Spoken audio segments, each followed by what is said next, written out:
Hello my friends, my name is DragonHeart, the Prince of Wales, and let's talk gaming. Hello everyone, I hope you're well. We have a guest here apparently. Solus, my cat, has decided now would be the opportunity to have some cooches from me, literally at the moment that I hit the record button. But I hope you're well, I hope you're having a great day and a great week so far. I'm actually recording this in December just to give myself a bit of a head start in the new year. I imagine I'll be busy in the new year. So yeah, in case you're wondering for context, I'm recording this on the 29th of December. But in today's video, I thought it would be a good idea to talk about some of my favourite games ever. And it's a chance for you to explore this with me as well. Talk about what you think your top 5 favourite games of all time would be. Now, in my case, this is something that happens, not just happens, but something that changes on a regular basis. If you asked me this question 4 or 5 years ago, I'd probably have 3 or 4 different games completely to what I have now. But I'm picking 5 games in this list. They're going to be in an order from 5 to 1, and they're going to be games that I enjoy the most. They'll be games that are meaningful to me in some way as well. Your list would probably be completely different, so by all means share your top 5 games of all time below, as that would be great. As I stroke my cat. And without further ado, let's begin. Number 5, I'm going to pick Apex Legends. Apex Legends is a game which came out of left field. It's not the usual type of game that I enjoy playing. I have played first-person shooters in the past, but not to the extent that I've played Apex Legends. I got into it through my friends Lord Rexasaur and Tsunami a couple of years ago. I think it was like season 4 or 5 of Apex at the time. And I literally joined them for a few games. They were a lot better and more experienced at it than I was. And I just sort of went along with it, thought it was alright. It's a free game, so I was like, oh, that's pretty cool for a free game. Didn't think much of it. And then come the January, I did a charity live stream for 12 hours. For 2 hours in that stream, I played Apex with them. And I really enjoyed it. I was like, actually, I feel like I could play more of this. It's pretty good. Went on from strength to strength, and then it got to a point where I played Apex pretty much every week or every month, certainly, of 2021. The game is amazing. Playing it as a solo could be enjoyable at times, although quite difficult. But the most fun you can have with this game is when you play it with friends. I'm quite fortunate that I have quite a lot of online friends now on my server and on my friend Kahuli's server as well. So quite often we'll jump on, I'll be playing it, and then someone will just tag along and jump in some games with us. So it's pretty good fun to play with friends. I'm getting quite experienced at the game. I love the fact that the game is something that it's kind of a good sort of in between, where it's not Fortnite, it's not sort of aimed at children, if you get what I mean, not marketed that way. It's not quite PUBG or Warzone or games like that either. It's like a good middle ground where it can be quite serious at times, but it also doesn't take itself seriously at the same time. It's got these larger than life characters. The legends are in the game. They're very unique. They have great backstories, great lore that surrounds them, and every season they update it with new legends and new instances to the backstories and things like that, which is really, really fun. I've really thrown myself into it. Behind me, you'll see I've got a bunch of pop vinyls. I got the whole collection of the original Apex Legends pop vinyls. I'm hoping at some point to get the shelf put up, which has been ongoing for a while. Get them proudly displayed in the room in here. And yeah, Apex Legends for me personally, it's a game that's come out left field. But if I had to do a top 5 list now, at this very moment in time, I would have it at number 5 on my list. Okay, so number 4, I am picking Total War Shogun 2. I had to get a Total War game in there at some point because Total War has had a massive impact on my life in probably more ways than I care to admit. I first got into Total War when you had Time Commanders on TV on BBC 2 many years ago. This was like 2003. Rome Total War, the original Rome Total War, came out in like 2004. I played that, got hooked, played so many hours on it, it's crazy. Then I went on to Medieval 2, and then on to Empire, and Napoleon, and so on, so on, so on. The modern Total War games I'm not really much of a fan of. I kind of got bored of them. I felt like every game was kind of copy and paste, and I just felt like I was playing the same game over and over, whereas some of the previous Total War games, you could see there was big jumps and differences. You know, you go and play Medieval 2, and then play Empire. They're 2 completely different games. You go from Empire to Shogun to the completely different games. Whereas I feel like now Troy feels a lot like Warhammer. Warhammer feels a lot like, you know, the other Warhammer. I suppose all Warhammers are linked, but the point is that they just feel copy and paste. Three Kingdoms is another one. Three Kingdoms feels a lot like Warhammer and stuff, so they all just feel very similar, and I just kind of bored and a bit meh of the franchise as a whole. But the game that I'm picking is Shogun 2. Shogun 2 for me was when Total War was at its peak, at its best. I feel like the gameplay is challenging, it's fun, the realm divide feature is amazing in the game. The amount of polish in the game as well, like even though the game came out in 2011, 10 years on, it still looks beautiful, and it's still, even it holds up now 10 years later. It's that good. Whereas you play a game like Rome Total War the original or Medieval 2, perhaps it doesn't hold up quite as well, as my cat decides to destroy the room. Certainly Shogun 2 back then, it looked so good. It looks so good, and it looks good now. It got me sort of in love with the Sengoku Jidai period of Japan, as well as Japanese history, which is something that I've done quite a lot of Wikipedia research in, shall we say, and some videos on YouTube. This sort of got me into it, which I love and adore. That's the beautiful thing with history and with these Total War games, is that you could come across these kind of games and stuff, as my cat just tries to move my mouse this time, and you sort of go from there. So yeah, Shogun 2 for me is amazing.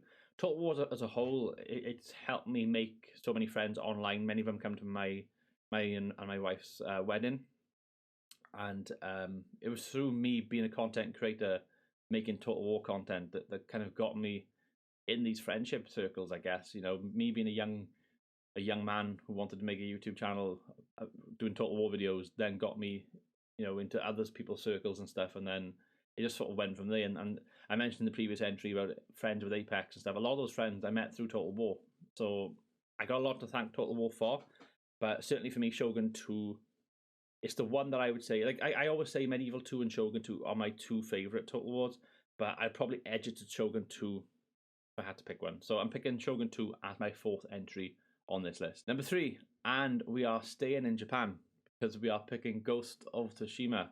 Ghost of Tsushima is a game which I played very recently at the back end of 2021. It's a game that came out the year before. It came out it's a PlayStation exclusive, and it was one of the last exclusive games released on the the previous generation of console.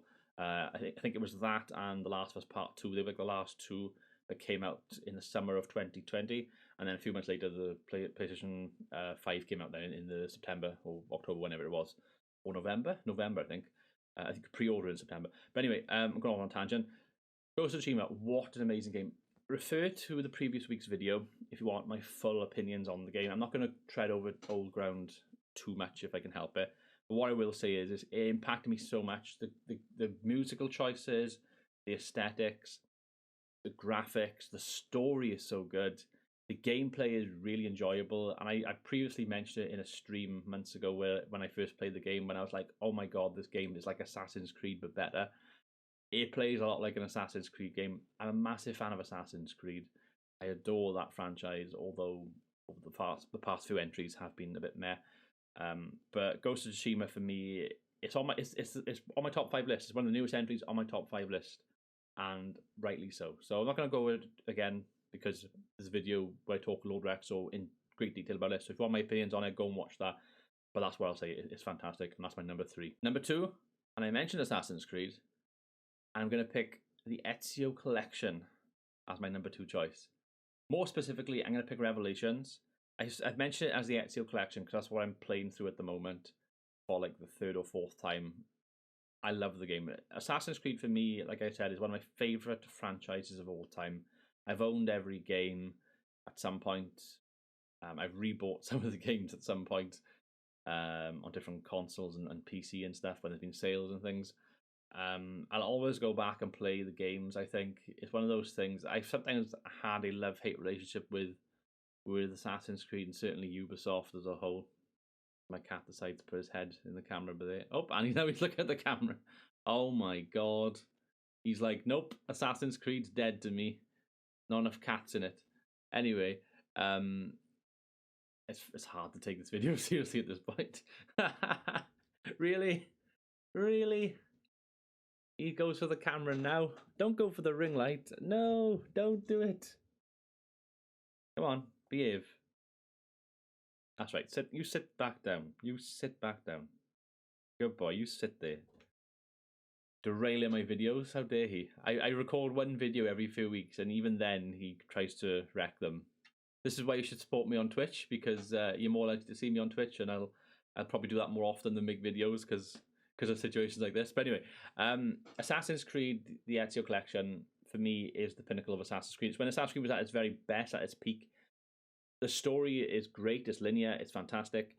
Characters are amazing. Ezio's story, to go from playing him as a young boy, as a baby, to being a young adult, to being brash, youthful, boisterous, to then become the master of the Assassin Order and doing what needs to be done against Cesare Borgia and building up the Brotherhood from the ground up, to then be the old wise assassin in Revelations, get the conclusion of his story, which is such a great payoff, get such a great conclusion to Altair's story in that game as well, and also the way Desmond interacts with Ezio at the end of that game is amazing. The Revelations theme, it's one of my favourite themes in gaming history. It was played at our wedding. Just shows how much of a nerd we are. And for me, yeah, I mean, I've got Ezio by here. I mean, I have him by here. He's my boy, you know? He's my boy. I've even got him behind me up on the wall somewhere as a pop vinyl because I'm such a nerd, you know? But for me, it's up there. Assassin's Creed, the last few entries have been a bit poor.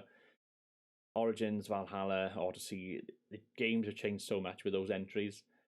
I feel like even with Black Flag and stuff, you could start to see things change, but it was still, you had a lot of the modern day plot and stuff, but at its peak, the Ezio Collection, certainly. But if I had to pick one, if you put a gun to my head, so you've got to pick one of the three, you can't just sit on the fence and pick all three, I'll certainly pick Revelations as my number 2 choice. Well, we've got this far into the video. If you've enjoyed so far, it would be very gracious of you if you could drop a like on the video. It helps me out, apparently. It might help the video get another 2 views or something through the algorithm, so great. But we're at the point where I'm going to pick my number 1. Before I do, some people probably know what it is, but before we do, I just want to mention that there are some honourable mentions that I could go through of games I've enjoyed in years gone by. I've thoroughly enjoyed the Mount and Blade Warband series. I've mentioned that I enjoy some of the Total War games in the past. It could have been some of the other games, certainly not Rome 2. Some of the Tomb Raider games, Spyro the Dragon, they're all games that mean a lot to me. Pokemon Red. I absolutely adore Pokemon Red, but it's just missed out on this list, mainly because I haven't played Pokemon for like 10 years, but certainly when I was a kid, I could certainly make a case for it to being on my top 5 list. But there's a lot of games that I've missed out on, games that I've played, but I feel like as an adult I veered away from Nintendo quite a bit, and that's probably why I wouldn't put it on my list. But number 1, I am picking The Witcher 3. What an absolute masterpiece, in my opinion.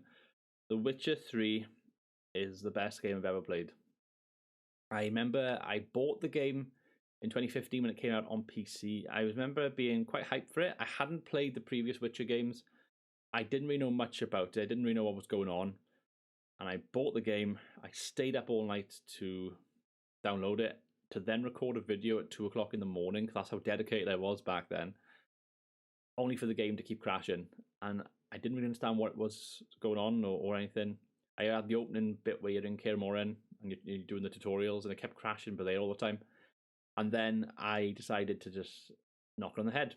I didn't play it for about a month. I played other things, probably Total War and things like that.